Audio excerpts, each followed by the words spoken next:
The day my parents disowned me, it was raining. Not the gentle kind that makes everything smell fresh and clean, but the harsh, bitter type that soaks through your clothes and chills you to the bone. Looking back, it was fitting weather for what was about to happen. I'm Julia, and at 22, I thought I had my whole life figured out. I was wrong about a lot of things, but not about the choice that changed everything. You're keeping it? Mom's voice cracked like she'd been slapped. The pregnancy test sat between us on the kitchen counter, like a bomb about to detonate. What about medical school? What about your future? I can do both, I said, my hand instinctively moving to my still flat stomach. Other women manage it. Dad slammed his coffee mug down so hard I jumped. Other women have husbands, Julia. Where's the father? He's not in the picture, I said quietly. And he won't be. Won't be? Mom's laugh was hollow. Of course he won't be, because you won't tell us who he is. For all we know, you don't even know. Don't. My voice was sharper than I intended. Don't finish that sentence. This isn't how we raised you, Dad said, pacing the kitchen like a caged animal. This isn't what we sacrificed everything for. Coming to this country, working ourselves to the bone, just so you could throw it all away? I'm not throwing anything away, I insisted. I can still be a doctor. I can still— No, Mom cut in. You can't. Not like this. Not alone. The silence that followed was deafening. I watched their faces, faces I'd known and loved my whole life, transform into masks of disappointment and disgust. There's a solution, Dad said finally. A simple one. Then you can continue with your life as planned. I knew what he meant. My hand pressed harder against my stomach. No. Then you leave us no choice. Mom's voice was ice. If you insist on ruining your life, you won't do it under our roof. You won't do it with our support. You're throwing me out? The words felt foreign in my mouth. You're choosing to leave, Dad corrected, by choosing this mistake over your family. 8 years later, I still remember every detail of that day. The way the rain drummed against the windows, the smell of Dad's coffee going cold, the sound of my footsteps on the stairs as I packed what I could carry. My friend Penelope took me in that first night. She was already a single mom herself, struggling but surviving. They'll come around, she said, holding me while I cried. Once they meet their grandchild, they'll change their minds. They didn't. Walker was born on a Tuesday morning, all red-faced and perfect. I sent them pictures. They went unopened. I sent birthday cards, Christmas cards, updates about his first steps, his first words. Nothing. I finished medical school somehow. Between student loans, part-time jobs, and endless nights of studying while Walker slept, I made it work. Not the way I planned, but I made it work. Mommy, look! Walker's voice snapped me back to the present. He was waving a drawing from his art class, all bright colors and crooked lines. It's us! I smiled at the stick figures, one tall, one small, holding hands. No empty spaces where grandparents should be. Walker had never known any different. It's beautiful, baby, I said, pinning it to our cramped apartment's fridge, right next to his perfect spelling test from last week. Can we have pizza tonight? He asked, already moving on to his next thought, the way only 8-year-olds can. Not tonight, sweetie. Remember, we're being careful with money this month. The heating bill had been higher than expected, and my resident's salary only stretched so far. He nodded, used to these conversations. That's okay. I like your spaghetti better anyway. I hugged him tight, breathing in the scent of crayons and playground dirt that always seemed to follow him home. Sometimes I wondered if my parents knew what they were missing. This beautiful, kind, brilliant little boy who made every struggle worth it. That evening, while Walker did his homework, I decided to finally clean out my winter coat pockets before donating it. It barely fit anymore, and Penelope knew someone who needed one. My fingers brushed against something in the left pocket, a forgotten lottery ticket from months ago. I almost threw it away, but Walker looked up from his math problems and smiled at me, that same smile that had given me strength through countless sleepless nights and empty bank accounts, and I thought, why not check? What's the worst that could happen? I had no idea then how that simple decision would change everything. Again. Mom, why are you staring at your phone like that? Walker's voice seemed to come from far away. I couldn't move, couldn't breathe, couldn't process the numbers on my screen matching the crumpled ticket in my hand. Baby, go get Aunt Penelope from next door, right now. He must have heard something in my voice because he ran without questioning. Moments later, Penelope burst in, still wearing her nursing scrubs from her night shift. Julia, what's wrong? I wordlessly handed her my phone and the ticket. She looked back and forth between them 3 times before her eyes went wide. Holy shit, she whispered, then quickly covered her mouth, glancing at Walker. Is this real? I don't know, I managed. I can't think straight. 47 million, Penelope read out loud. After taxes. Julia, you're still looking at over $20 million. Walker tugged at my sleeve. Are we rich now, Mommy? I pulled him into my lap, my hands shaking. I don't know yet, sweetie. We need to make sure this is real first. The next few hours passed in a blur. The lottery office confirmed it was real. They connected me with a financial advisor named Alec, who spoke in calm, measured tones that helped ground me. The first thing you need to do is tell absolutely no one, Alex said during our emergency meeting that afternoon. Not your colleagues, not your neighbors, no one except those who already know. What about my family? I asked, then laughed bitterly. Never mind, they haven't spoken to me in 8 years. Alex's eyes softened. That might change once news gets out. Money has a way of bringing people out of the woodwork. He wasn't wrong. The very next day, my phone rang with an unfamiliar number. Julia, sweetheart? My mother's voice, so familiar yet so strange, made my stomach clench. We saw you on the news. I gripped the phone tighter. Did you? We've been thinking about you, about Walker. We miss you both so much.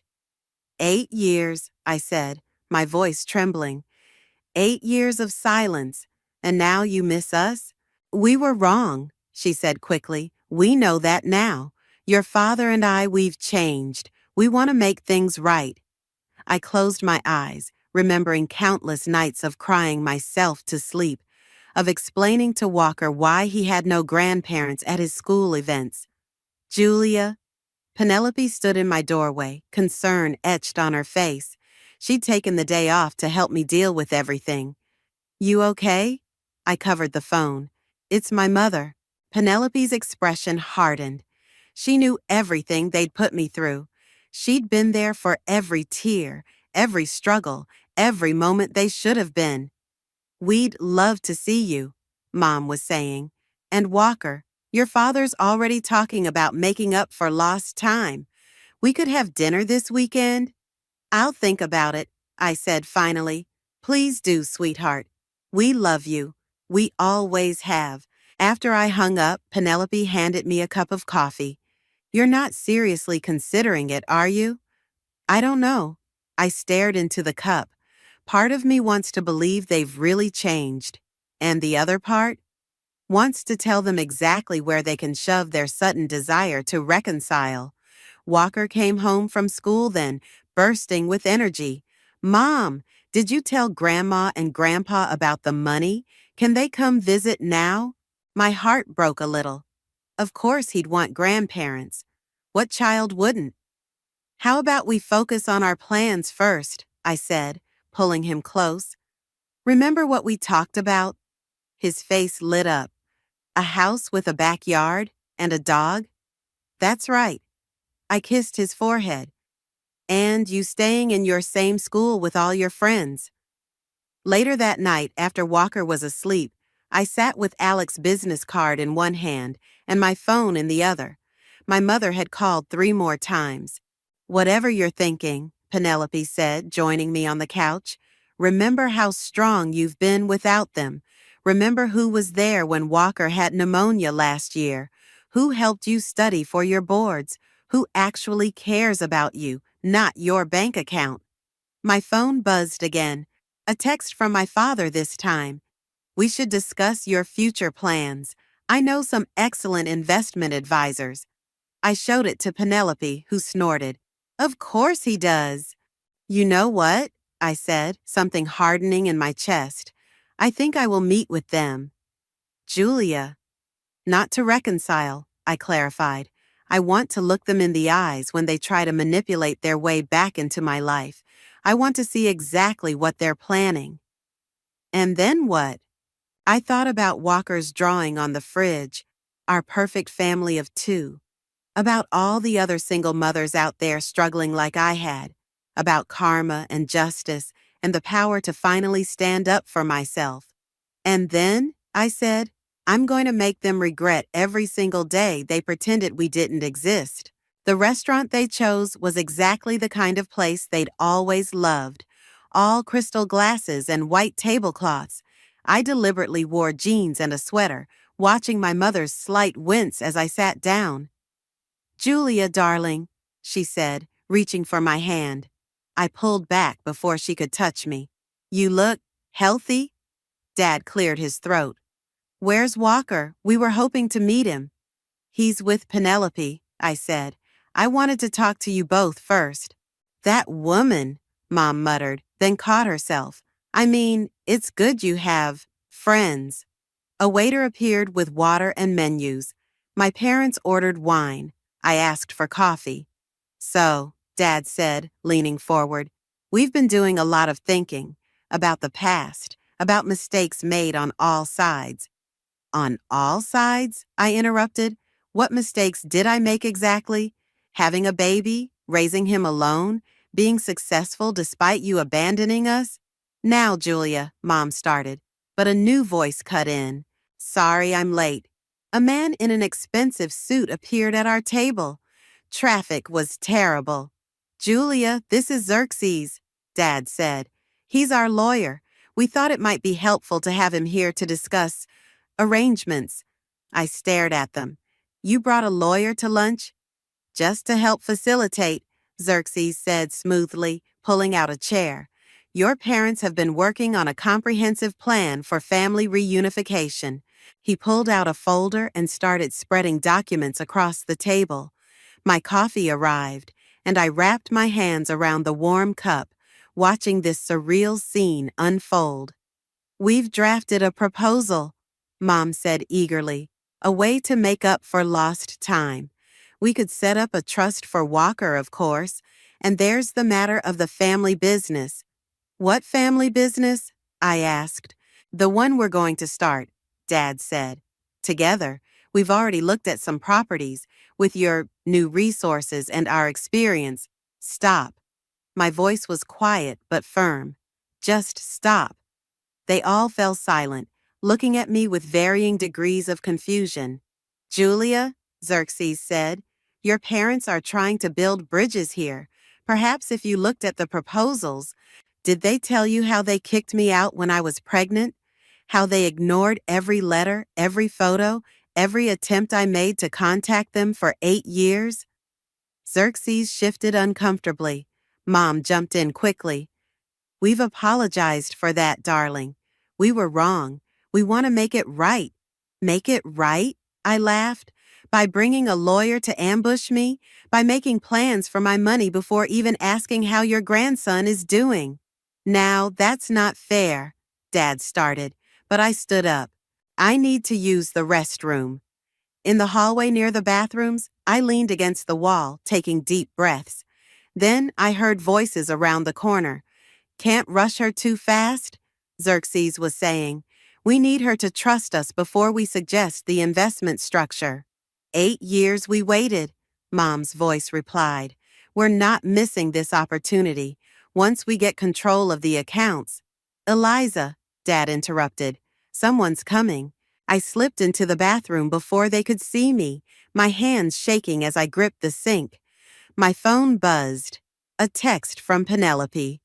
Walker wants to know if he's meeting his grandparents today. I looked in the mirror, seeing the hope in my son's eyes reflected in my memory. Then I remembered my mother's words. Once we get control of the accounts. Taking a deep breath, I texted back. No, but I think it's time to move forward with Plan B. When I returned to the table, I wore a carefully neutral expression. Sorry about earlier, I said, sitting down. This is all just overwhelming. Their faces lit up with poorly concealed triumph. Of course it is, sweetheart, Mom cooed. That's why you need family. Why don't you come over this weekend? Bring Walker, we can discuss everything properly. Actually, I said, I have a better idea. Why don't you come to my place next Friday? I'm having a small gathering. Some friends, some business associates. It would be a good opportunity to meet Walker in a comfortable setting. They exchanged glances. What kind of business associates? Dad asked carefully. Oh, just some people I've been talking to about investment opportunities. I smiled. You'll want to meet them, I'm sure. They agreed eagerly, exactly as I knew they would. As we said goodbye, my mother hugged me, whispering, We're so glad to have you back, darling. I hugged her back, thinking of the conversation I'd overheard, of the lawyer they'd brought, of 8 years of silence. Me too, Mom, I said. Everything's gonna be exactly as it should be. Walking to my car, I called Penelope. Contact Valerie at the social services office. Tell her Operation Karma is a go. You're sure? I thought of the documents Xerxes had brought, the plans they'd made for my money, the way they still hadn't asked a single real question about Walker. Oh yes, I said. I'm very sure. A charity for single mothers? Valerie leaned forward across her desk, her eyes sparkling. And you want to start with a $10 million endowment? Initially, I said, watching her expression shift from excitement to disbelief. We'll expand based on need and impact. This could help so many families, she breathed, already pulling up statistics on her computer. Housing assistance, childcare programs, educational support. Penelope, sitting beside me, squeezed my hand. Tell her the best part. We're announcing it next Friday, I said, at a gathering where my parents will be present. Valerie looked up sharply. The same parents who abandoned me for being a single mom? Yes. I smiled. I want them there when I publicly pledge to support everything they condemned. That's deliciously petty. Valerie grinned. I'm in. We spent the next hour outlining programs and structures. Valerie knew the system inside and out, where the gaps were, which families needed the most help, how to make the biggest impact. My phone buzzed repeatedly during the meeting. Texts from my mother about dinner preferences, about Walker's favorite toys, about investment opportunities she and Dad had researched. They're love-bombing you, Penelope said as we left Valerie's office. Classic manipulation tactic. I know. I showed her the latest message. Your father's friend has an amazing real estate opportunity. Time sensitive. Can we discuss? They're getting desperate, Penelope observed. How much have you told them about your actual plans for the money? Nothing. They just assume I'll hand everything over to their experienced management. Back home, Walker was doing homework with his after-school sitter. He looked up as I entered. Mom, did you see Grandma's message? She wants to buy me a gaming system. I sat beside him. Honey, we need to talk about Grandma and Grandpa. Are they coming to your party? Yes, but I searched for the right words. Sometimes people act nice because they want something, not because they've changed. He considered this, his 8-year-old face serious. Like when Tommy only shares his snacks when he wants to play with my toys? Exactly like that. I hugged him close. I need you to trust me about this, okay? I trust you, Mom. He hugged me back. Can we still get a dog, though? Later that evening, Alec came by to review the charity paperwork. The anonymous donation has already been processed, he confirmed. It'll hit the news cycle tomorrow. How long until they figure out it was me? I asked. Given the amount and timing, your parents will know immediately. He shuffled some papers. Are you ready for their reaction? Before I could answer, my phone rang. Mom's number. Julia, she sounded breathless. Did you see the news? Someone just donated $10 million to help. People like you used to be. It wasn't, was it? I saw that, I said neutrally. Wonderful news for struggling families, isn't it? But, darling, that money could have been invested. Think of the returns we could have. We? She backpedaled quickly. I just meant as a family, we should discuss these decisions. Your father and I have experience. Mom, I interrupted. I need to go. Walker needs help with his homework. After hanging up, I turned to Alec. How's the media strategy looking? He checked his tablet. Press release goes out Monday. Local news is already interested in the human interest angle. Successful doctor giving back to the community. We can do interviews Thursday, right before your gathering. Perfect. I looked at the charity's mission statement, proudly displayed on top of the stack. Supporting single parents, breaking cycles of judgment. My phone buzzed again. Dad, this time. We need to talk about your financial decisions. This isn't what we discussed. We never discussed anything, I muttered. You okay? Penelope asked, returning from putting Walker to bed. Just thinking about Friday, about finally showing them who I've become without them. And who's that? I showed her my draft response to the press release. As someone who faced judgment and abandonment for being a single mother, I know firsthand how crucial support can be. This foundation isn't just about financial aid, it's about changing perceptions and breaking down the stigma that too many single parents face. That's who, I said, someone who turns pain into purpose. Penelope read it twice, then looked at me with tears in her eyes. They have no idea what's coming, do they? No, I said, thinking of the carefully laid plans, the press invitations, the stories I'd document, the truth I'd finally speak. But they will. My phone lit up with another message from Mom. We're just worried about you, darling. Let us help. I didn't reply. Friday would be my response to everything. The local news interview aired Thursday morning. By Thursday afternoon, my parents had called 17 times. You looked beautiful on TV, Mom gushed when I finally answered. Though perhaps a bit casual for such an important announcement. I have this lovely designer. Did you hear what I said in the interview? I cut in. About why I started the foundation. Oh yes, very charitable. But darling, announcing it without consulting us first. Why would I consult you?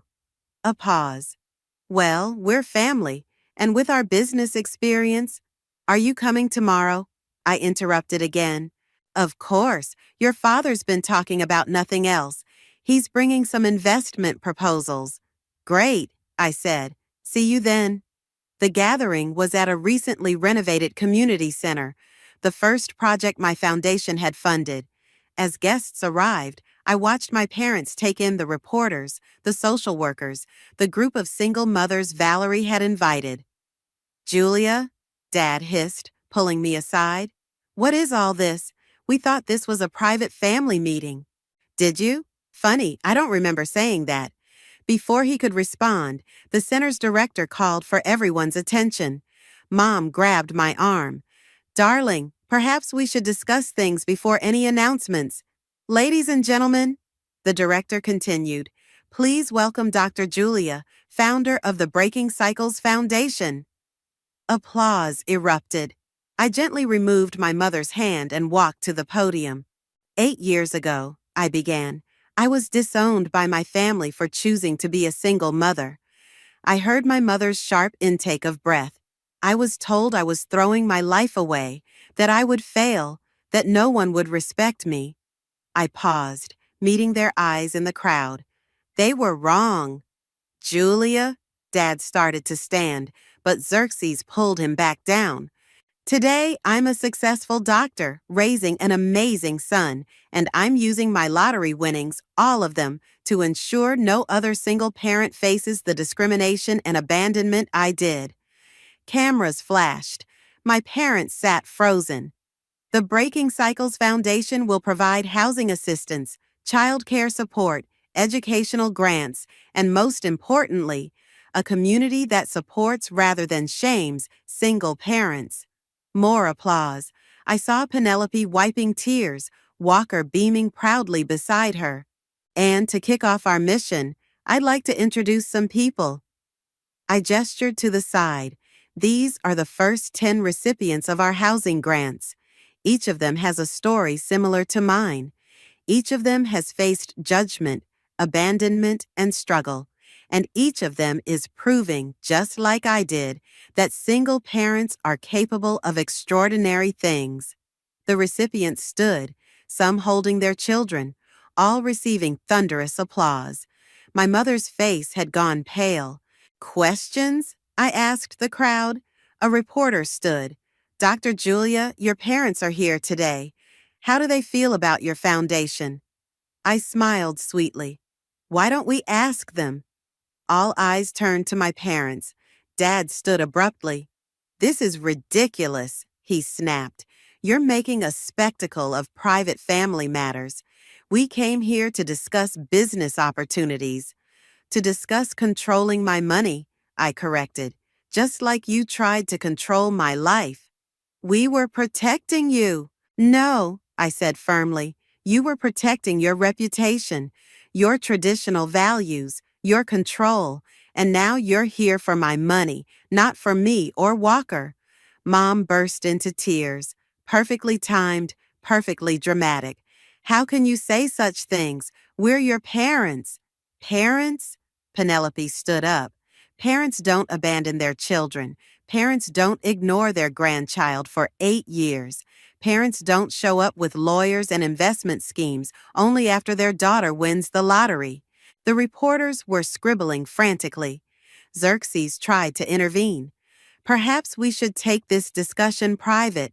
No, I said. No more hiding. No more shame. Every dollar I won is going to help people who faced what I faced, to show them they're not alone and they're not wrong for choosing to be single parents. Dad's face had turned purple. You ungrateful. Security, I called calmly. Please escort my parents out if they can't maintain composure. As they were led away, Mom turned back. You'll regret this. You're making a huge mistake. No, I said, loud enough for everyone to hear. My only mistake was spending 8 years hoping you'd love me more than you loved your prejudices.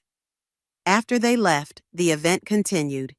I met with grant recipients, gave interviews, watched Walker play with other children who understood exactly what it meant to have absent grandparents. My phone buzzed with a text from Xerxes. Your parents want to discuss damage control.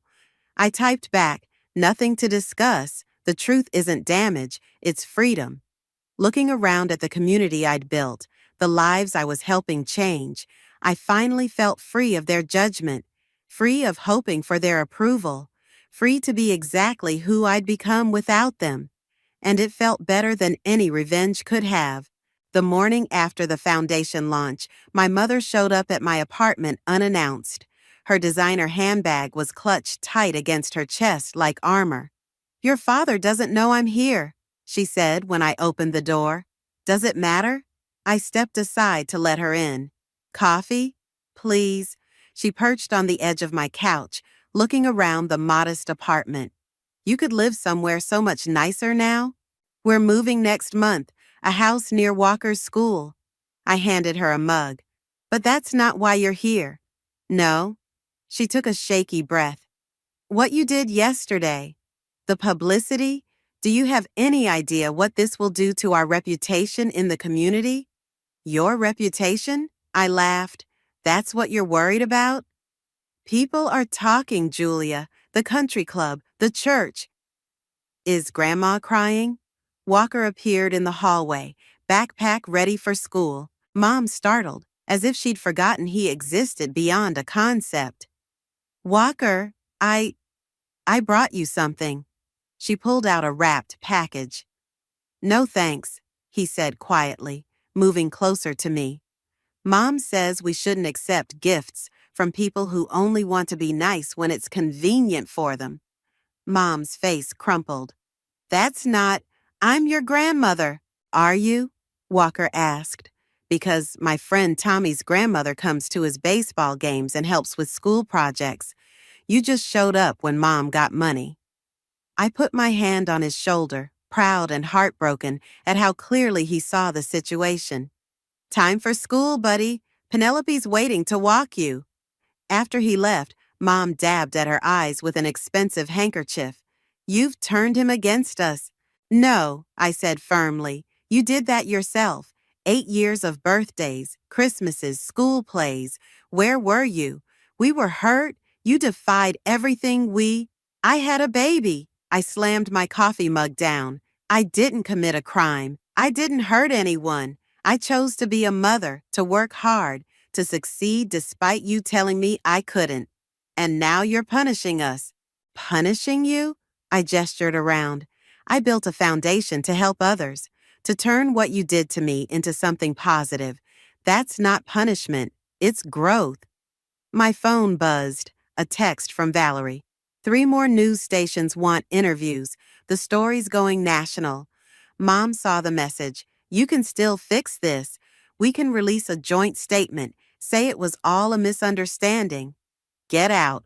Julia, get out. I stood up. You still don't get it. This isn't about you anymore. It's about every other parent who's been shamed, abandoned, or judged for their choices. It's about breaking the cycle of conditional love that you taught me. She stood too, straightening her designer jacket. You'll regret this. Your father. He has connections. He can make things difficult. Is that a threat? It's a warning. From a mother who loves you. I opened the door. No, a mother who loves me would have been there when I was scared and alone, would have held her grandson when he was born, would have celebrated my graduation from medical school instead of pretending I didn't exist. Julia, please. Goodbye, Mom. After she left, Penelope came over. She'd heard everything from next door. You okay? No. I showed her my shaking hands. But I will be. Your mom's right about one thing, she said. Your dad's going to retaliate. I know his type. Let him try. I picked up my phone as it buzzed again. Another interview request. The truth is already out there. Penelope sat beside me. You know what's funny? My parents did the same thing when I got pregnant. Kicked me out, said I was ruining my life. You never told me that. They called last week, she continued, after your story hit the news, wanted to reconnect, asked if I needed money. What did you say? Told them to donate to your foundation if they really want to make amends. She smiled. They hung up. I hugged her tight. We did okay, didn't we? Without them? We did amazing, she pulled back. And now we're helping others do the same. My phone rang, Dad's number. I declined the call and opened my email instead. Dozens of messages from single parents across the country, sharing their stories, thanking me for speaking out. They can't hurt us anymore, I said, reading the messages. We're not alone, and we're not ashamed. No, Penelope agreed. We're just getting started. Another text from Valerie. Major talk show wants you and some grant recipients to speak next week. Ready to take this national? I thought of my mother's threats, My father's connections, their desperate attempts to control the narrative. Then I thought of Walker's words. People who only want to be nice when it's convenient for them. Yes, I replied. It's time everyone heard the whole story. The talk show's green room buzzed with nervous energy. 3 other single mothers sat with me, each selected by Valerie to share their stories. Sarah, kicked out at 16. Maria, widowed and shunned by her in-laws. Rebecca, who fled an abusive marriage. 2 minutes, a producer called. My phone lit up. Xerxes. Your father insists on speaking with you before you go on air. Not happening, I texted back. He's here at the studio. I looked up sharply, and there he was, pushing past security with Mom and Xerxes trailing behind him. Julia, he demanded, stop this nonsense right now. The other mothers tensed. Security moved forward, but I held up my hand. Let him speak, I said. Let everyone hear exactly what he has to say. Dad straightened his tie. I've been calling all week. You're dragging our family name through the mud, making us look like monsters. You're doing that all by yourself, Maria muttered. Dad whirled on her. This doesn't concern you. Actually, I stood up. It concerns all of us. Every parent who's been told they're not good enough. Every child who's been denied grandparents because of pride and prejudice. We're going live in 60 seconds, the producer called. Julia, Mom stepped forward. Please, we can fix this privately, as a family. We're not family, I said quietly. Family doesn't abandon each other. These women? I gestured to the other mothers. They're my family now. They understand what real support means. 30 seconds. Dad's face darkened. If you do this, if you tell these lies on national television, lies? Rebecca stood up. Is it a lie that you kicked your pregnant daughter out? That you ignored your grandson for 8 years? Stay out of this, Dad snapped. No, Sarah joined in. We won't stay out of it. That's the whole point. We're done being silent, done being ashamed. Places everyone. The producer was gesturing frantically. Last chance, Dad growled. Stop this or what? I challenged. You'll disown me? Ignore me? Already done that. You have no power here anymore. Security finally stepped in, escorting them to the audience area. As we took our places on stage, I saw them sitting in the front row, faces tight with anger. The host opened with my story, the lottery win, the foundation, the family drama. Then she turned to me. Your parents are here today, she said. Would you like to address them? I looked directly at them. 8 years ago, you told me I was bringing shame to our family by choosing to be a single mother. Today, I want to tell you what real shame is. The audience was silent. Shame is turning your back on your child when they need you most. Shame is missing your grandson's entire life because of pride. Shame is only wanting a relationship when money is involved. That's not true. Mom stood up. We loved you. You loved your reputation more, I countered. And now you're angry because I'm telling the truth about what you did. Dad jumped up. You ungrateful little... The rest of his words were bleeped by the censors. The host intervened. Sir, please sit down or you'll be removed. Remove me? He thundered. Do you know who I am? I'll destroy this show. I'll destroy your foundation. Security moved in as he continued to shout threats. The cameras caught everything. His red face, my mother's tears, Xerxes trying desperately to control the situation. This, I said calmly into the sudden silence, this is exactly why we need to speak up. This is what so many single parents face. Control, manipulation, threats. But we're not victims anymore. We're survivors. We're success stories. The other mothers shared their stories next. With each one, I watched my parents shrink further into their seats, their carefully crafted image crumbling on national television. After the show, Valerie met us backstage, beaming. Donations are pouring in. Your father's outburst? Better publicity than we could have bought. He'll try to retaliate, Penelope warned, joining us with Walker. Let him, I said, hugging my son. We've already won. Mom? Walker looked up at me. Are Grandma and Grandpa going to be mad forever? I knelt down to his level. Probably, but that's their choice, just like supporting other families is ours. Good, he said firmly, because Tommy's mom needs help with his baseball uniform, and I told her about your foundation. I hugged him tighter, tears threatening. This was my legacy, not shame or silence, but strength and support. Not their conditional love, but a community built on understanding and acceptance. My phone buzzed one last time. Xerxes again. Your parents want to make a deal. I blocked his number without responding. We didn't need deals anymore. We had something better. We had truth. And this, I said, unlocking the door, is our new home. Walker ran inside, his footsteps echoing through the empty rooms. Penelope followed with a box labeled kitchen, while Maria and Sarah carried in bags of groceries for our moving day celebration. Mom, there's a tree house. Walker's voice carried from the backyard. Perfect for homework club, Maria said, her own kids already racing to join Walker outside. The house wasn't massive or luxurious, just a comfortable 4-bedroom with a big yard in a good school district. But it was ours, paid in full, with plenty left for the foundation. Mail's already coming, Penelope said, picking up an envelope from the floor. Her face darkened. It's from your parents' lawyer. I took the letter, but didn't open it. Instead, I pinned it to the kitchen bulletin board alongside the foundation's latest achievement, housing assistance for 50 single-parent families. Not today, I said. Today we celebrate. The doorbell rang.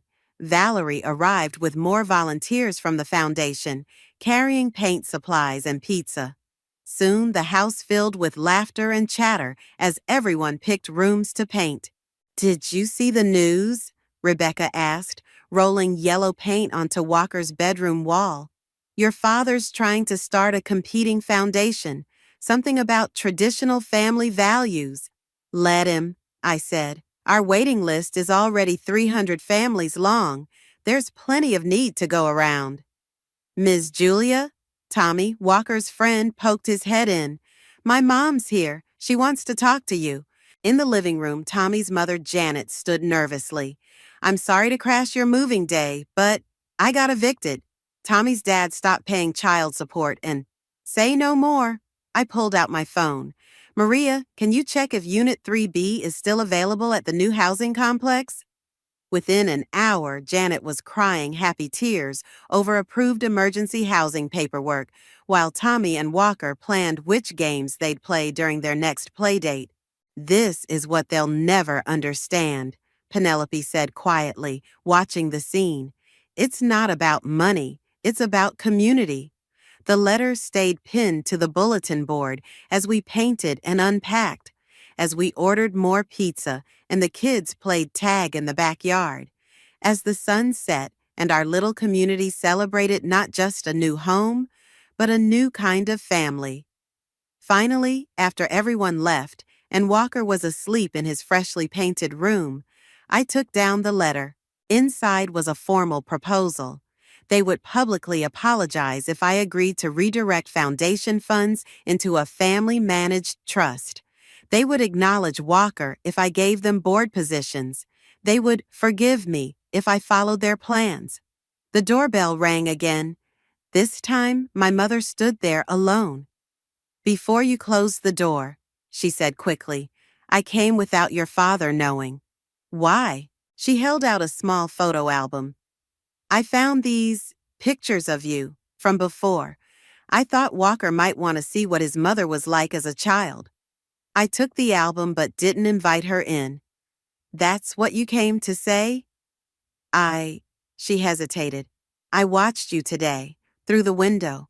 All those people, those families, they love you, really love you. Yes, I said simply. They do. We loved you too, she whispered. We just didn't know how to show it without controlling it. I looked at the album, then at the letter in my other hand. Love shouldn't come with conditions, Mom. I know that now. She turned to leave, then stopped. Julia, you're a better mother than I ever was. After she left, I sat on the porch swing, looking at childhood photos I'd almost forgotten existed. Walker's sleepy voice came from behind me. Is that you, Mom? I pulled him onto my lap, showing him pictures of a little girl who still believed in unconditional love. Yeah, that's me. You look happy. I was. I kissed his head. But I'm happier now. I took the lawyer's letter and ripped it into tiny pieces, letting them flutter into the recycling bin. Then I took out my phone and typed a message to our foundation's board. Tomorrow we announce our expansion. Double the housing units, triple the child care subsidies. Let's show them what real family values look like. Walker snuggled closer, yawning. Can Tommy stay over tomorrow? Of course. I rocked the swing gently, holding my son and my freedom and my peace all at once. That's what family does. The childhood photos showed what was lost, but looking around our new home, filled with paint smudges and pizza boxes and love without conditions, I saw everything I'd found instead. Sometimes the family you choose is better than the family you're born into. Sometimes the hardest goodbye leads to the most beautiful hello. Sometimes losing everything is just the beginning of finding something better.